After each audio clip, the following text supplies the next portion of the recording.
Hello, नमस्कार. तर आज आपण इथे बनवतोय अवघ्या 15 ते 20 मिनिटात तयार होणारी ढाबा स्टाईल पनीर मसाला रेसिपी आणि ते पण घरच्या घरी. चला तर मग कशी बनवायची ते बघूयात.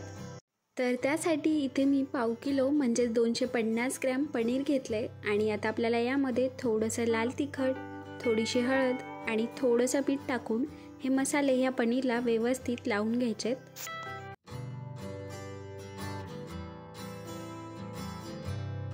बघा, पनीरला मसाला छान असा लागलाय. आता आपण हे पनीर फ्राय करून घेणार आहोत. तर त्यासाठी इथे मी गॅसवर एक पॅन ठेवलाय आणि त्यामध्ये थोडंसं बटर टाकून घेऊयात. बटरऐवजी तुम्ही तेल किंवा तूप वापरलं तरीही चालेल. आणि इथे आता आपल्याला बटर थोडंसं मेल्ट होऊ द्यायचं आहे.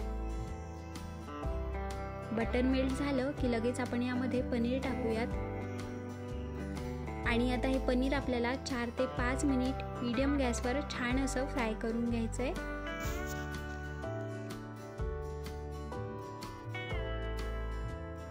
इथे आता पनीर पण फ्राय करून झालंय. आता आपण हे पनीर एका बाउलमध्ये काढून घेऊयात आणि लगेचच आपण फोडणी देऊयात. तर इथे कढईमध्ये मी 2 चम्मच तेल टाकलंय आणि आता यामध्ये बटर किंवा तूप टाकून घ्यायचंय.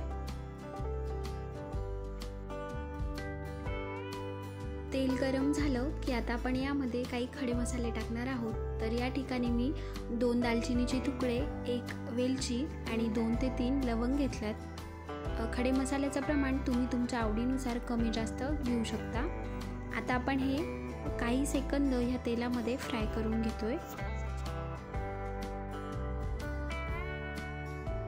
खडे मसाले थोडेसे परतले की आता आपण यामध्ये लगेचच बारीक कट केलेला कांदा टाकूया. तर या ठिकाणी इथे मी 2 मीडियम साईजचे कांदे असे बारीक बारीक कट करून घेतलेत आणि आता हे कांदे आपल्याला छान असे गुलाबी रंगावर येईपर्यंत भाजून घ्यायचे.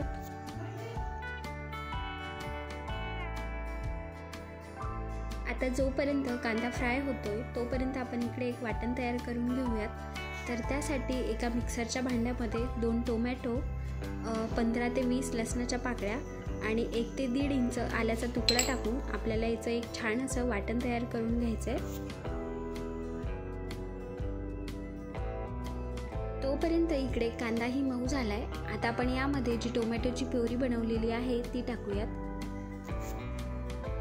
वाटण बनवताना टोमॅटो आपण कच्चे घेतले होते, म्हणून आता 4 ते 5 मिनिट ही प्युरी आपण तेलामध्ये परतवून घेऊयात, जेणेकरून टोमॅटो छान असे मऊ होतील आणि टोमॅटोचा कच्चेपणा दूर होईल. आता इकडे मी अर्धी वाटी दही घेतलंय.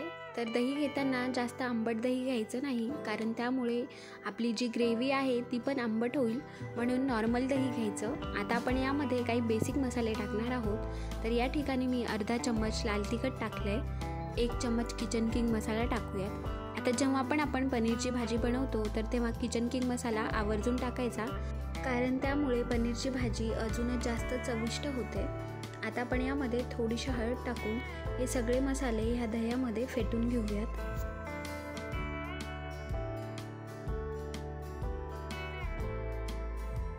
आता आपण हे मिक्स केलेलं दही आणि मसाले या ग्रेव्हीमध्ये टाकूयात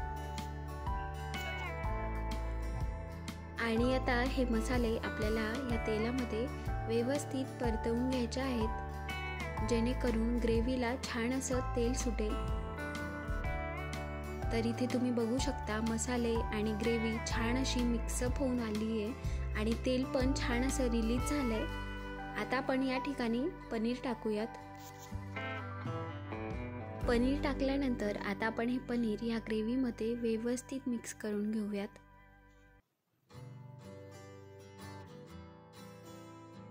पनीर मिक्स करून झालं की आता आपल्याला यामध्ये अर्धा ग्लास पाणी टाकायचं आहे. जास्त पाणी टाकायचं नाही, कारण मसाला पनीरची ग्रेव्ही थिक असते, म्हणून इथे अगदी थोडंसं आपण फक्त अर्धा ग्लास पाणी टाकून ही भाजी शिजवून घेणार आहोत. आता हे पाणी मिक्स करून आपल्याला हे अगदी 2 ते 3 मिनिट मीडियम गॅसवर शिजवून घ्यायचं आहे. भाजी शिजल्यानंतर यावर फ्रेश अशी हिरवीगार कोथिंबीर टाकूयात आणि परत एकदा मिक्स करून घेऊयात. तर तर हे बघा तयार आहे इथे आपला अगदी हॉटेलसारखा पनीर मसाला, तो पण घरच्या घरी बनवलेला. अगदी हॉटेलसारखीच चव येते. म्हणून तुम्ही पण ही रेसिपी नक्की घरी ट्राय करून बघा. आणि जर चॅनलवर नवीन असाल तर चॅनलला नक्की सबस्क्राईब करा. Thank you for watching. बाय.